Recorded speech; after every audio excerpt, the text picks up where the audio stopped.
da verificação do quórum para atestarmos que a matéria pode ir à votação após a falação dos líderes, que Vossa Excelência, como faz com emenda constitucional, como lei complementar, antes de iniciar o processo de votação, Vossa Excelência desliga o painel, Vossa Excelência aciona novamente para verificar se há 2/3, como é a exigência constitucional para essa matéria. A minha solicitação na forma de questão de ordem é se Vossa Excelência fará isto agora ou após a comunicação das lideranças. Nobre deputado, há quórum para a deliberação. A lista de presença registra o comparecimento de 376 deputados.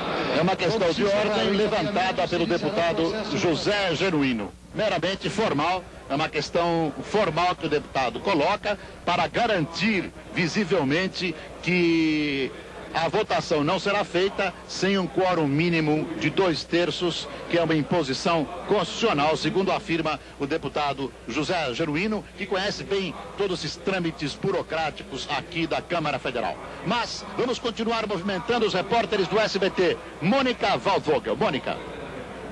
Nós estamos aqui no Salão Verde com o deputado Benito Gama, que presidiu a CPI, que levou aqui a esse pedido do impeachment do presidente Collor. O deputado vive um drama pessoal. Ele já se definiu, vai votar a favor do impeachment, embora não queira revelar, mas não conseguiu se descomprometer com o governador Antônio Carlos, que quer o voto dele contra o impeachment. É verdade, deputado? Não, o meu voto eu não declarei a ninguém ainda, só vou proferir no plenário quando o presidente Ives Pinheiro chamar. Como presidente da CPI, eu sempre mantive neutralidade para evitar tendências na avaliação. Eu acho que cada parlamentar deve julgar por si próprio e fazer o seu juízo de valor e dar o seu voto. O senhor concorda que o voto do senhor é um voto importante? Sem dúvida alguma, o voto de quem presidiu o inquérito tem realmente uma importância. E como é que fica o relacionamento do senhor e do governador Antônio Carlos, que quer o seu voto a favor do presidente Collor? Eu acho que nós vamos primeiro terminar a votação e aí depois da votação é que acontecerá outro assunto para se discutir. Eu acho que antes de acontecer um fato, você não pode trabalhar por hipótese, né? O senhor vota logo no começo, o senhor se chama Benito Gama, começa com B.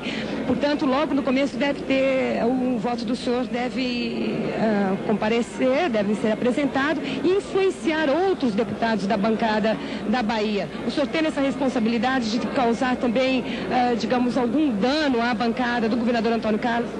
Não, eu acho que cada parlamentar vai dar o seu voto com a sua opinião, fazer o seu juízo de valor e dentro da composição política e do acordo político que exista. Agora, tem algumas exceções que aí eu acho que pode se discutir depois de que aconteça o fato, né? Eu acho que não se pode dizer que vai levar ou não o voto, até porque não se sabe, eu não declarei meu voto ainda a ninguém. O senhor parece mais tenso, mais angustiado hoje do que no próprio dia do encerramento do trabalho da CPI. Por quê? Não, eu estou bem.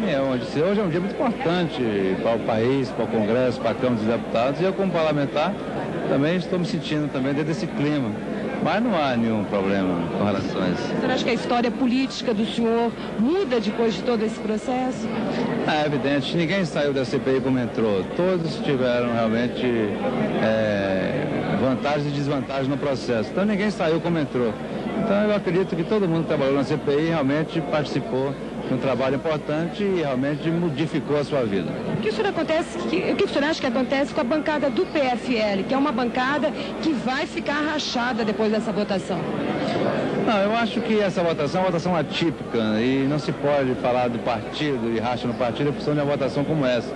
Essa é uma votação totalmente atípica, anormal, é a segunda votação no mundo de um impeachment, o outro foi nos Estados Unidos no século passado e agora no Brasil. Então é uma votação que não vai dizer que vai quebrar ou não os partidos. E depois se reaglutina-se os parlamentares. Eu acho que esse problema é realmente para se pensar depois da votação. Eu acho que nenhum partido vai quebrar em função dos trabalhos dessa votação de hoje. Nós vamos então aguardar o seu voto. Mais alguns minutos eu vou declarar o meu voto perante o plenário da Câmara, que é um compromisso que eu tenho comigo mesmo. Mas eu acho que ninguém nesse país duvida sobre como o senhor vai votar. Muito obrigado. O impeachment é inevitável, né? O clima que existe hoje em Brasília e no país é um clima de vitória. Agora eu queria chamar a atenção para um fato. Essas mobilizações estão acontecendo no Rio, na Cinelândia, em São Paulo, no MASP. A mobilização hoje também é fundamental, está repercutindo aqui em Brasília. Então, nosso chamamento é que o povo continue nas ruas. De fato, nós ocupamos desde o dia 11 de agosto as ruas com força. Nesse momento, nós não podemos deixar de estar atentos. Então, o chamamento é para que todo mundo vá para as ruas assistir nos telões essa votação. Você conversou com deputados da oposição, participou de reuniões da movimentação. Como é que está sentindo o clima aqui em Brasília? Olha, o clima na oposição, com as pessoas que nós conversamos, é de que é certo a aprovação do impeachment. Tem alguns que chegam a falar até em número próximo de 400 votos.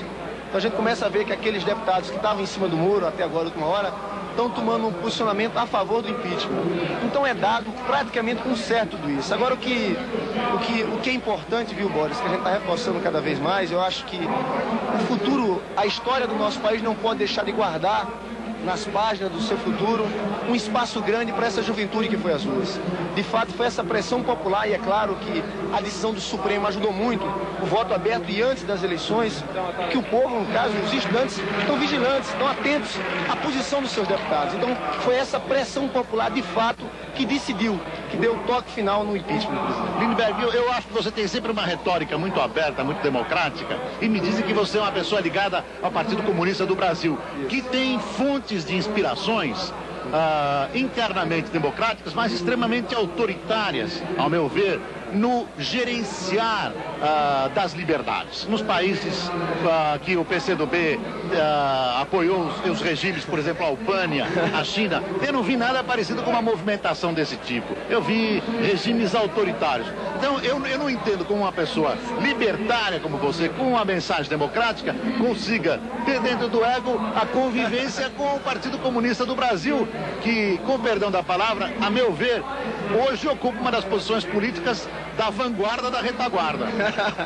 Me explica isso, só para entender. Primeiro, eu acho importante dizer que eu sou socialista, porque eu acho que nesse país do terceiro mundo, um país como o Brasil, com miséria, com fome, com extrema pobreza, não é só no Brasil.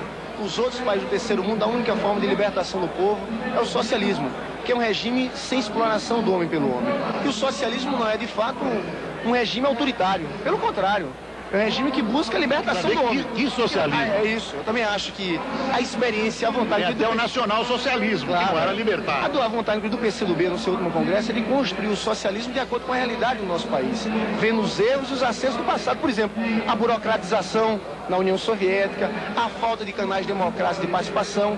Então, eu acho que essa ideia do socialismo não é a ideia do socialismo autoritário, mas do socialismo democrático, com a participação do povo. Nada com esse modelo da Albânia. Não, claro que não. Acho que hoje nós temos que pensar em construir o socialismo no Brasil de acordo com nossa realidade, sem modelos, vendo a cada momento as alianças, os contornos da construção desse socialismo. É claro que nós temos que ter nosso modelo, você concorda, mas sabemos alguns modelos que nós não queremos ter. E esses são os modelos autoritários de direita ou de esquerda. Não sei se você concorda. Olha só, e o primeiro que eu acho o modelo que nós não queremos mesmo, viu? Esse modelo de dominação no terceiro mundo. Você vê, não é só o Brasil, mas toda a América Latina, toda a África, toda a Ásia, ou seja, e até nós temos um exemplo agora do ministro Marcílio Marques Moreira, numa revista, numa Veja, saiu dizendo um trecho, que ele se intitulava porta-voz do FMI do capital estrangeiro. Então o modelo que nós não queremos nesse momento é o modelo de dependência. E nós, inclusive, Boris, estamos tendo cuidado, por isso você falou isso, de ao longo desse movimento, conduzir com extrema amplitude toda essa direção da juventude. Você vê que é um movimento pelo impeachment, pelo Fora Collor, né? É um movimento extremamente amplo, seguindo a Carta Constitucional. Então, nesse momento que nós queremos pensar também é nesse outro Brasil, um Brasil com justiça social. Lindbergh, muito obrigado. Depois que falarem todos esses deputados, os 17 que têm que encaminhar o voto em nome dos seus partidos, aí sim teremos a votação. Minha atuação na CPI de PC Farias, trabalhando pela apuração de todos os fatos criminosos e a punição dos responsáveis, foi clara e transparente. Esse é o deputado José Carlos Vasconcelos, líder do PRN, do partido do presidente Collor, o Partido de Reconstrução Nacional. Vale a pena ouvir o deputado José Carlos Vasconcelos, que tem 5 minutos para colocar as suas posições. Destinada à apuração fora do Brasil das atividades criminosas dos acusados. Hoje quem é que defendeu? Junto com o deputado Odaci Kleiner, do PMDB do Rio Grande do Sul, fui escolhido pelo presidente da CPI para apurar a chamada Operação Uruguai. Com o deputado Odaci Kleiner, fiz um relatório conjunto, sem divergência, aprovado pela unanimidade do plenário da CPI. Na minha declaração de voto à CPI, afirmei ser inadmissível que a sociedade brasileira continuasse a conviver com quadrilheiros, estelionatários, fraudadores e membros do sindicato da bandidagem. Reafirmo aqui que o senhor Paulo César Farias merece dura punição pelos diversos crimes que cometeu. Trata-se, na definição do próprio relatório da CPI, de figura que denota alta periculosidade. Tenho tranquilidade, portanto, quanto ao meu papel na apuração dos fatos que resultaram nesse processo.